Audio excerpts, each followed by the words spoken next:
ನಮಸ್ಕಾರ, ಮಧುರ ಮಾರ್ಗ ಯೂಟ್ಯೂಬ್ ಚಾನಲ್ಗೆ ತಮ್ಮೆಲ್ಲರಿಗೂ ಆತ್ಮೀಯವಾದಂತಹ ಸ್ವಾಗತ. ಈ ಆಫೀಸ್ನಲ್ಲಿ 5 ವರ್ಷದಿಂದ ನಾನು ಕೆಲಸ ಮಾಡ್ತಿದ್ದೇನಪ್ಪ. ಈ ಸತಿ ಏನು ಗಿಫ್ಟ್ ಕೊಡ್ಬೋದೋ ಏನೋ ನನ್ನ ಕಂಪ್ನಿ ಕಡೆಯಿಂದ. ಇವತ್ತು ನಮ್ಮ ಆ್ಯನಿವರ್ಸರಿ. ನಮ್ಮ ಯಜಮಾನ್ರು ನನಗೆ ಏನು ಗಿಫ್ಟ್ ಕೊಡ್ತಾರೋ ಏನೋ.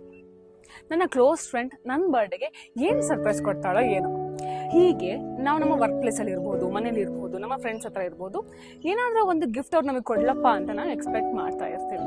ಆದರೆ ವಿಷಯ ಏನಪ್ಪ ಅಂತಂದರೆ, ನೀವು ಹೇಗೆ ಅವ್ರು ನಿಮಗೆ ಉಡುಗೊರೆಗಳು ಕೊಡಲಿ ಅಂತ ಹೇಳಿ ಎಕ್ಸ್ಪೆಕ್ಟ್ ಮಾಡ್ತಿದ್ದಾರೋ, ಅವರು ಕೂಡ ಗಿಫ್ಟ್ಸನ್ನು ಎಕ್ಸ್ಪೆಕ್ಟ್ ಮಾಡ್ತಿರ್ಬೋದಲ್ವ ನಮ್ಮ ಕಡೆಯಿಂದ. ಎಲ್ಲ ಓಕೆ ಮೇಡಮ್, ಪ್ರತಿ ಸಲನೂ ಗಿಫ್ಟ್ ನಾವೇ ಕೊಡಬೇಕಾ? ಹಾಗಾದ್ರೆ ಗಿಫ್ಟ್ ಎಕ್ಸ್ಪೆಕ್ಟ್ ಮಾಡೋದೇ ತಪ್ಪಾ? ಖಂಡಿತ ಇಲ್ಲ. ಆದರೆ ಇಲ್ಲಿ ನಾವು ಗಮನಿಸಬೇಕಾಗಿರೋದು ಒಂದು ವಿಷಯ. ಉಡುಗೊರೆಗಳಂದ್ರೆ ಅದು ಕೇವಲ ವಸ್ತು ರೂಪದಲ್ಲಿ ಇರಬೇಕು ಅಂತ ಇಲ್ಲ. ನಾವು ನಮ್ಮ ಪ್ರೀತಿ ಪಾತ್ರರಿಗೆ ಕೊಡುವಂತಹ ಸಮಯ ಆಗಿರ್ಬೋದು, ನಾವು ಅವ್ರಿಗೆ ಕೊಡುವಂತಹ ವ್ಯಾಲ್ಯೂಸ್ ಇರ್ಬೋದು, ಎಲ್ಲವೂ ಕೂಡ ಗಿಫ್ಟೇ.